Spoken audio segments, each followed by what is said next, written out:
Just chip it over the top to Tyler. And Moody did not hear the footsteps of Tripp coming. Got the fist in. Still, it's a Hillside ball, and they're going to go forward again. It's in the hands of James Micallef. Went in board, and then left footer inside 50. Didn't get good purchase. Johnston's underneath. No mark taken. Moody Taleb was doing the crumbing. He just clean bowled him. Out the back, Micallef gets it inside 50. A high one for the Sharks. Coming very late to the contest is Howard. No mark taken. It's still alive. It bounced nicely for Mo Taleb. He can dribble a goal. It went all the way. Another one for Hillside.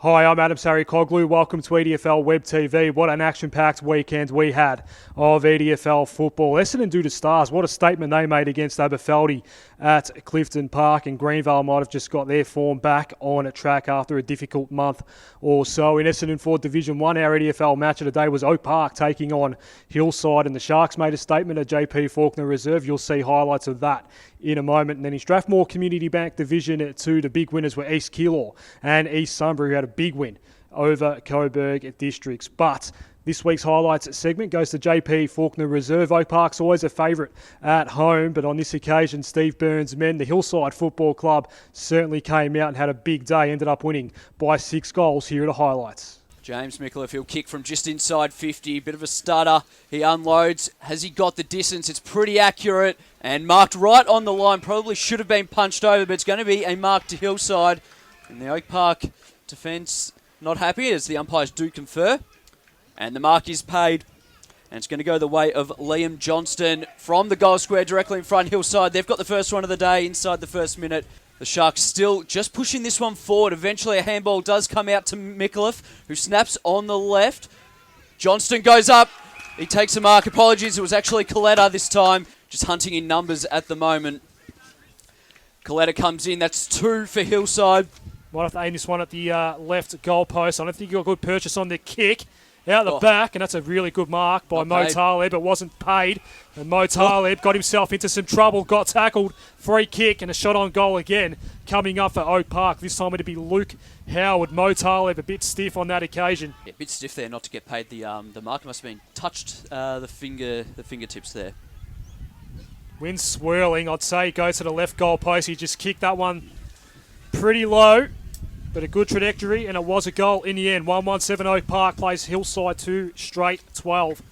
So Oak Park got a quick kick forward and a mark taken, and now they'll run it inside 50. A long kick to the top of the goal square. There is a loose man all by himself. Runs into an open goal, and that looked like Liam Malloy. Game plan by you, mate. Down the line. Pep's on his last broadcast of the year. Down the line we go for Oak Park, and Craigie. The Kangaroos did find a way forward, and again, a loose man, a Joe the Goose mark, and Reece Bloomfield kicks the easiest goal he will ever kick. And another ball up. This all happening inside 50 for Oak Park. 3-2-20 are the Kangaroos. The Sharks 2-1-13. Time on. Opening term, round 12 in Essendon Ford Division 1. Crucial clash. That'll shape the top 4 as Tripp just heard some footsteps, couldn't take the mark in the end. Out the back was Howard. Another loose man inside 50 for Oak Park. A mark is taken. Shot on goal coming up. Plenty of defensive headaches right now for Hillside. The mark was taken by Mitch Berger. Comes in now. Mitch Berger from the paint. Right foot ball. Looks okay off the boot. Distance will be the worry. It goes all the way. As he goes straight up the middle, and it's a very good kick. It's going to go straight to Waitman. So inside the centre square. Play on for the Sharks. They're going to try and move this one really quickly. They've got numbers. They've got numbers all over the shop. Goes to the forward pocket. Probably selected the wrong option in the end. Is he good enough? It's Valpoto. Then just over the top, off the ground. Umpire calls it a goal. I thought it may have been touched. So he wants the players to play their role this quarter. Thank you, Damo. All eyes on Nathaniel Biggs. Shot on goal coming up. It's a high one. Won't even get to the goal square, really. It went across, out the back and over the top. Mark taken by Mitch Berger. I like what I've seen of this guy so far. And this one's going to hurt Hillside if he does kick the goal. Berger comes in now. We're right behind him. It just hugged around the post, and I think it snuck in for 6. So boundary throw in forward pocket for Hillside. Bloomfield took it out of the ruck and then just kicked it directly to the boundary line. Can they keep it in? The Sharks, they do. It was well done. They should be able to reload here through Hayes. Sends it inside 50. Looking for a mark, and it's a good mark as well.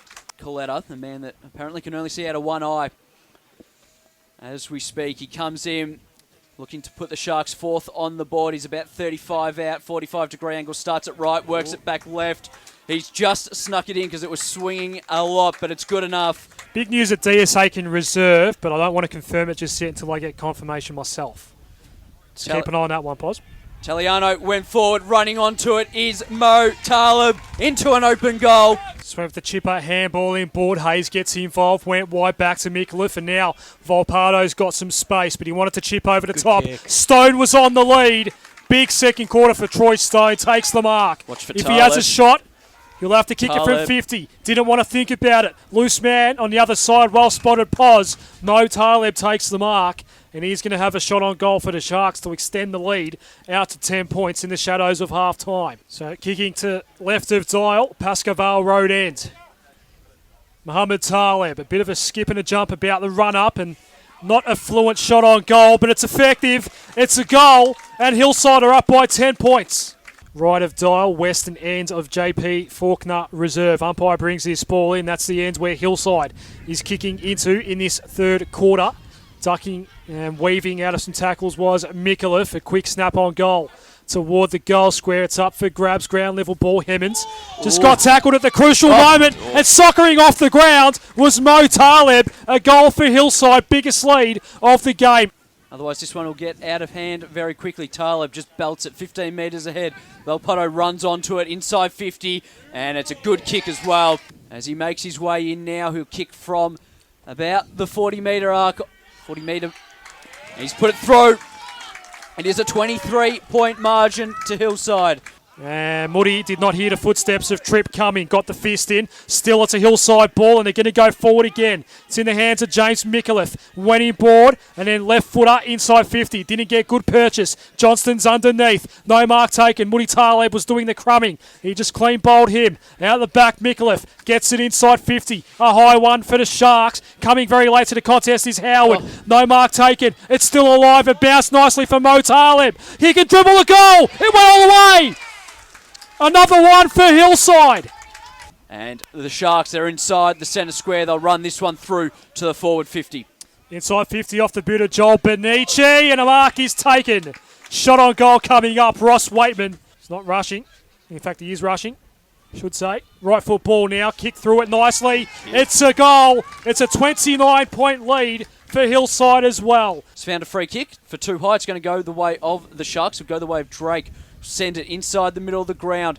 Running onto it now. Nason inside 50. He's got Waitman up forward. Works his way to the back. Takes a good, strong mark. Ross Waitman makes his way in. Kicked the last goal for the Sharks. He's kicked his second. And this one, it's getting pretty ugly now. Looking for a teammate. It's a 3-on-1. James McCallum all on his own. Talib, he gathered. Missed his teammate in Mikulic. He's got that much time. He'll gather, run in, and kick a goal. Then a little short one again. It's too high. They've been missing a few of their targets going forward. Bazookas will run onto it for Oak Park. An underground handball to Clare on his left. Snaps. It's not a bad effort. In fact, it is a fantastic effort. And Dean Clare kicks his second of the afternoon. Between West Meadows and Glenroy.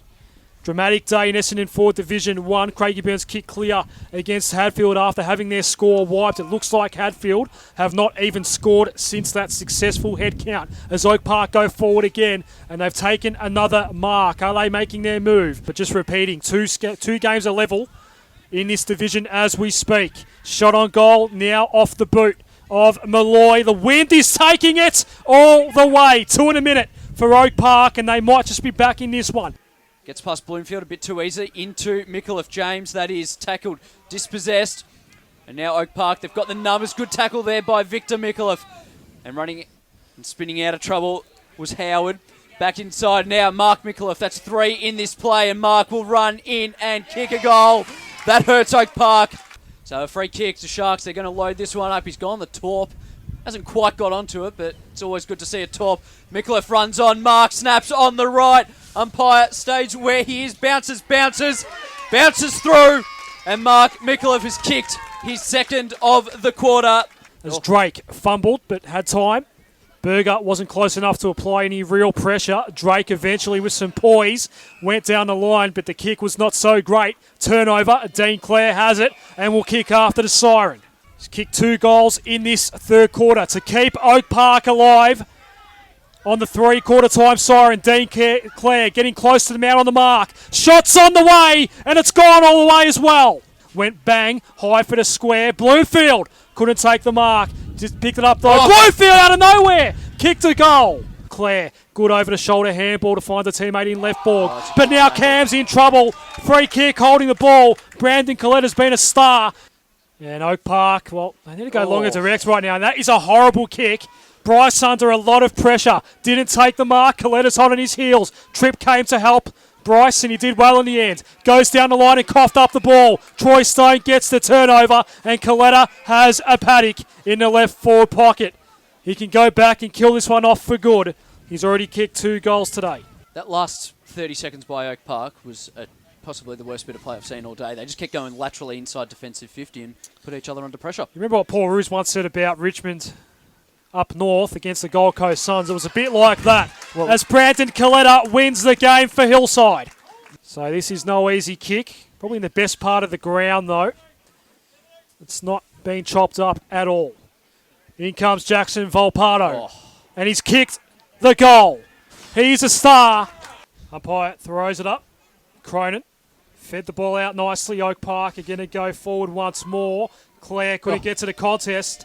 Bloomfield took the mark, but the siren's gone. So well done to Hillside. Oak Park's a very difficult proposition at JP Faulkner Reserve, but the Sharks handled it brilliantly, ended up winning by 6 goals. This week's EDFL match of the day returns to the Strathmore Community Bank Premier Division, and this could well be a battle for survival. It's Maribyrnong Park taking on West Coburg at Monk Oval. Both teams have only had 5 wins so far this season. The loser might just have to kiss their finals chances goodbye. The winner can keep their finals hopes alive. Live from 2 p.m. on 98.9 Northwest FM and EDFL team app. Jambo's back on EDFL tonight this week. That's where you get all your EDFL discussion and debate live from 6 p.m. every Wednesday evening on 98.9 Northwest FM EDFL team app. The podcast goes out every Thursday afternoon. Your records available this weekend as well. All your team lists, previews, and a couple of news articles in the record this week, and your live scores are available on EDFL team app from 2:15 every Saturday from all 13 games across the Essendon District Football League. If you're heading out to a game this weekend, enjoy it. We'll see you next week.